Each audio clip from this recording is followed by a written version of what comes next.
Congress party 18 నెలల పాలన తర్వాత తనను తాను సమీక్షించుకొని ప్రజలకు అందుబాటులో ఉండేటువంటి పనులు, ప్రజలకు ప్రామిస్ చేసినటువంటి ఎన్నికల హామీల గురించి మాట్లాడేందుకు ధైర్యం లేక ప్రజల అటెన్షన్ని డైవర్ట్ చేసేందుకు రోజుకో కొత్త పేరు, కొత్త కథతో వస్తూ ఉన్నారు.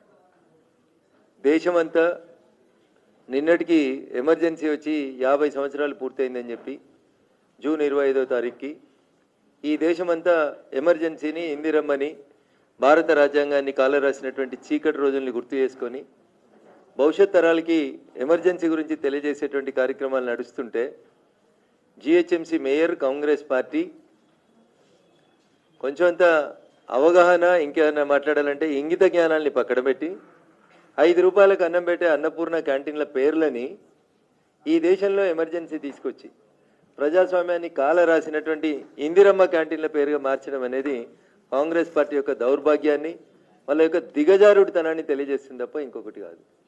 పేరేముంటుంది, పెట్టేదా ఏదో 5 రూపాయలు అన్నం కదా. ఇంత కాంగ్రెస్కి ఇంత తప్పనేందుకు? పేరు మారిస్తే ఏమొస్తుంది? పథకంలో ఏమైనా మార్పులు ఉంటే చెప్పుండ్రి.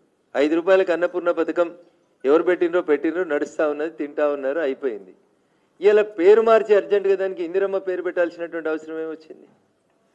భారతీయ జనతా పార్టీ నరేంద్ర మోడీ గారి అధికారంలో ఉన్నప్పుడు, ప్రధానమంత్రి ఉన్నప్పుడు కానీ, అంతకుముందు వాజ్పేయి గారు ప్రధానమంత్రి ఉన్నప్పుడు కానీ ఎప్పుడన్నా పథకాలకి పేర్లు పెడితే ప్రధానమంత్రి ఆవాస్ యోజననో, ప్రధానమంత్రి ఉజ్వల పథకం అనో, ప్రధానమంత్రి క్యాంటీన్ అనో ఏదైనా పేరు పెట్టినారు కానీ ఎప్పుడు వ్యక్తుల పేరు పెట్టలేదు.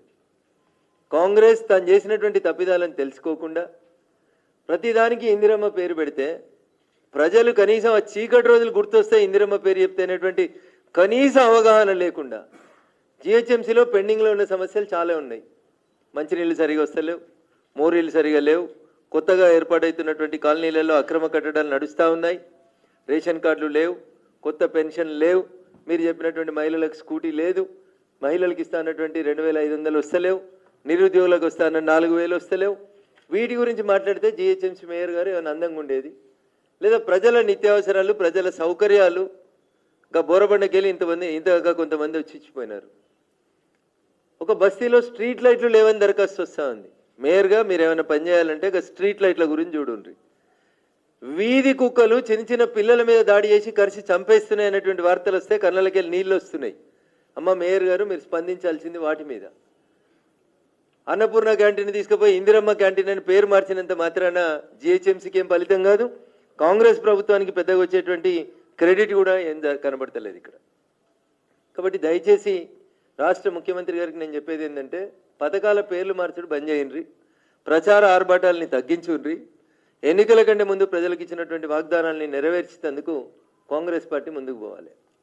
నోరుతోటి నవ్వుతున్నారు, నొసలతోటి ఎక్కిరిస్తున్నారు.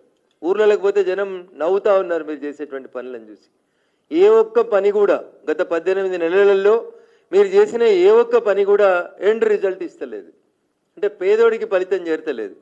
మీరు ఇందిరమ్మ ఇళ్ళ సెలెక్షన్ అని పెట్టిండ్రు, ఎంపీడీఓలకి లిస్టు పంపించిండ్రు. నేను ఈ సందర్భంగా అడుగుతా ఉన్నా, ఏదన్నా ఒక్క ఊరికి కాంగ్రెస్ ఎమ్మెల్యే కానీ కాంగ్రెస్ మంత్రులు కానీ ధైర్యం ఉంటే మీ నియోజకవర్గంలో ఒక్క ఊరికి పోదాం, పోయి ఇట్లే గ్రామ పంచాయతీ కాడ కషీర్ కాడ ఒక మీటింగ్ పెడదాం. ఊర్లో ఇల్లు లేని వాళ్ళకి వచ్చినాయా ఇందిరమ్మ ఇల్లు, కాంగ్రెస్ వాళ్ళకి వచ్చినాయా ఒక్కసారి మీరు ఆత్మ పరిశీలన చేసుకోండి దయచేసి. ఏ ఊరికైనా నేను రావడానికి సిద్ధంగా ఉన్నా. ఆఖరికి ముఖ్యమంత్రి గారి సొంత నియోజకవర్గమైన కొడంగల్కైనా పోదాం.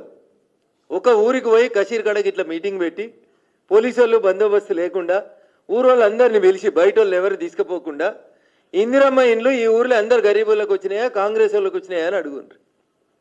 ఇగో ఇది మీ పనితీరుకు దర్పణం. బువ్వ ఉడికిందా లేదా అంటే అవన్నీ మెతుకులు విసుకాల్సిన అవసరం లేదు. ఒక్క ఊరిని శాంపుల్గా చెక్ చేయమని చెప్పి ముఖ్యమంత్రి గారికి వారి సొంత నియోజకవర్గంలో ఒకసారి చూడమని చెప్పి ఈ సందర్భంగా నేను ముఖ్యమంత్రి గారికి విజ్ఞప్తి చేస్తూ, పేర్లు మార్చడం వల్ల, పేర్లు గొప్ప పేర్లు పెట్టడం వల్ల ఈ రాష్ట్రంలో వచ్చేటువంటి ఫలితం ఏం లేదు. ప్రజలు చాలా ఇబ్బంది పెడతా ఉన్నారు. ప్రజలు పడుతున్నటువంటి ఇబ్బందుల్ని దృష్టిలో పెట్టుకోండి. మీతోటి అడ్మినిస్ట్రేషన్ చేతనైతే లేదని ప్రజలు అనుకుంటున్నారు. కనీసం స్థానిక సంస్థలకు కూడా ఎన్నికలు పెట్టేటువంటి పరిస్థితి లేదు మీకు. కోర్టులు చెప్తే కూడా కనీసం పెట్టేటువంటి పరిస్థితి లేదు. కాబట్టి కాంగ్రెస్ పార్టీకి ప్రజల పట్ల ప్రేమ ఉంటే ప్రతి పథకానికి ఇందిరమ్మ అని పేరు పెట్టి ప్రజల మీద ఎమర్జెన్సీ లాగా బలవంతపు సంసారాలని రుద్దేటువంటి కార్యక్రమాలని చేయొద్దని కాంగ్రెస్ పార్టీకి హితవు చెప్తూ రోజు దినపత్రికలలో ఫ్రంట్ పేజీల కోసం, ఫ్రంట్ లైన్ వార్తల కోసం పనిచేస్తూ ఉంది ఈ ప్రభుత్వం తప్ప నిజంగా గ్రౌండ్ రియాలిటీలో ఏం జరుగుతలేదని ప్రజలు అనుకుంటున్నారు. దానికి ఒక సజీవ తార్కాణం టెలిఫోన్ ట్యాపింగ్. 18 నెలలైంది టెలిఫోన్ ట్యాపింగ్ పంచాయతీ నడవబట్టి. దానికి ఒక సిట్ అని ఒకటి వేసినారు, స్పెషల్ ఇన్వెస్టిగేషన్ టీమ్ అని ఒకటి నడిపిస్తూ ఉన్నారు. ఏం నడుస్తుంది? ఏం చేస్తారు ముఖ్యమంత్రి గారు? అయ్యా ఇంటెలిజెన్స్ పోలీసులు జర గట్టిగానే ఉండ్రి. ఏం జరుగుతుంది? ఎప్పుడు స్టార్ట్ అయింది టెలిఫోన్ ట్యాపింగ్? బయటికి ఎప్పుడు